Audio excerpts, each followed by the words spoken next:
Pagkala, pati abot langit, walang mali. Ebong of TV, dito ka tumambay lagi. Sa bawat palaro, dalay tagumpay. Kalapati mo, sa ulap ang tunay na hari. Good morning mga ka-Ebong, pagbabago vlog na naman. For today's video, meron tayo isasauling dagit na kalapate. Pinost ko yung kalapate doon sa chat group namin doon sa isang club. At meron pa lang nagmamay-ari noon dito, malapit sa amin, at tropa pa yung may-ari. Tapos tinanong ko yung linyada ng ibon at naku, pambihira, sobrang pangmalakasan pala tong linyada na to. Buti na lang tayo yung nakadagit at may sasauli natin doon sa may-ari. Ayan, so papakita ko sa inyo yung ibon. Na makawala. Muntik na makawala. Buti na, nahuli ko ulit. Muntik na makawala. Ayan yung ibon, mailap. So, ayan, blue bar. Tapos meron siyang tanda, may dalawang siyang maliit na singsing sa kanan. Tapos sa kabilang singsing kulay pula. Ayan, nakita nyo pula yung singsing nya. So club ring yan ng SBP. Dito yan, club dito sa amin sa Apalit. Yan, local club dito sa Apalit. So tingnan nyo yung mata nya, oh. Merong singkit na puti sa magkabilang mata. Ayan, tapos parang dirty blue bar siya. Ayan, small size lang tong ibon na to.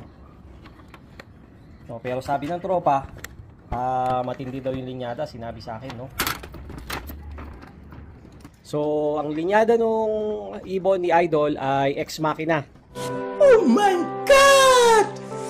Wow! Yan, so Ex Machina line. So, alam naman natin kung sino si Ex Machina, di ba? So, sobrang tindi na fancier niyan. PHA player. Kaya, yun. Nag-iisa na lang daw yung lahi niyan dahil yung parents, iniram lang niya at isinoli na. So, yung kapatid nung ibon na yan namatay. So nag-iisa na lang talaga. Ayan. So paano ko ba nahuli tong ibon na to? Pumasok doon sa loob ko. Hindi ko naman nakita yung pagpasok niya. Nung pumunta ako sa loob, pagpapakain sana ako, nakita ko may kakaibang ibon. So ayun, so nalaman nga natin na meron tayong dagit tapos naka-club ring pa. So pagka mga may dagit tayo, sinusoli natin sa mga may-ari, no? Kung makikita nila doon sa mga ipopost natin sa FB o kaya sa FB page natin na Ibon ni Ebong, Ebong Lok TV, at sa Facebook natin na Ibon ni Ebong. Ayan, so may susoli na natin to sa may-ari.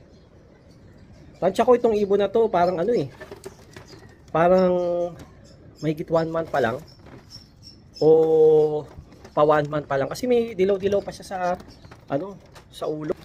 Ayan, pag tinignan natin, kukunin natin yung ibon. Ayan, oh, tingnan nyo mga ka-Ebong, oh. May dilaw-dilaw pa, oh. So batang-bata pa tong ibon na to. Baka binu-viewing tapos nag-overfly. Ayan. So meron siyang puti sa pakpak, pero bilangin natin yung puti, 1, 2, 3, 4. So hindi siya off color. So kasi kulang 4 lang Tapos so yan, may paningit na 4. Sa kabila mas konti, siguro lang to, 2, 3. Yan. So batang-bata pa, liit pa, oh.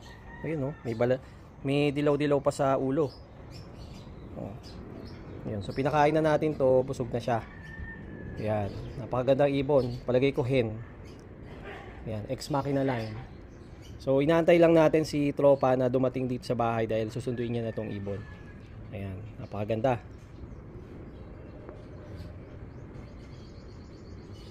Alright, so abang-abang tayo. Tingnan natin si Idol pag dumating at para may soli na natin yung kanyang ibon. Ngayon, nag-aabang din tayo doon sa pagdating ng ibon natin. Kasi derby na sa Cosa. First lap derby sa Padre Burgos, Quezon. Mahigit 250 kilometers ang layo nung distance, no, na road distance nung release point sa first lap derby. So sa tansya ko, darating yung ibon natin siguro mga between 12 o'clock to 1 o'clock, no? Medyo mamaya pa. So time check, ang oras ngayon is 10:42 AM. So matagal-tagal pa. At nandito na yung ating tropa, yon si Gubatlop, Red Sea Bay. Mahihayin si Idol, ito tumingin sa camera, oh. Ay, ito na, oh. Kunin mo na, Idol. Yung Ex Machina line. O, teka, baka mawala dyan, ha. Ingat ka. Kanina, diyan ko binuksan, eh. Muntik pang lumundag dito, buti na yung kamay ko na ano ko. Oo. Oo. Gandang ibon yan, Idol, ah. Paano ba nakawala yan? Parang 1 month pa lang, ah. Ay, hindi. Ano lang, yung nakawala sa naka-open loop lang to. Tapos na ano siya. Doon lumipad. Sumabay sa marami. Pumitik na. Oo. Ayun. So, naisoli natin. Napakagandang ibon yan. Ilalaro pa yata ni Idol sa, ano, pang summer ba yan? Next year pa to. SBPC. Oh. Yung combine ng Kosa. Sa June. Lalaro mo sa June. Bata pa eh. Oo. Tama-tama. Ayos at ano, may lalaro si Idol na Ex Machina line. Ayan. Sige. So, Idol, maraming salamat Idol sa pag-soli ng ibon. ayan, wala naman Idol, basta tropa. Walang problema. Ayan, nung nalaman ko nga yung linyada, parang gusto ko ipatubos eh. Joke lang. Alright. At dito ko natatapusin ang vlog. Maraming salamat sa inyong panonood. Muli, ito ang inyong nervyosong pansier, Ebong Love TV. Keep safe, God bless. Bye-bye!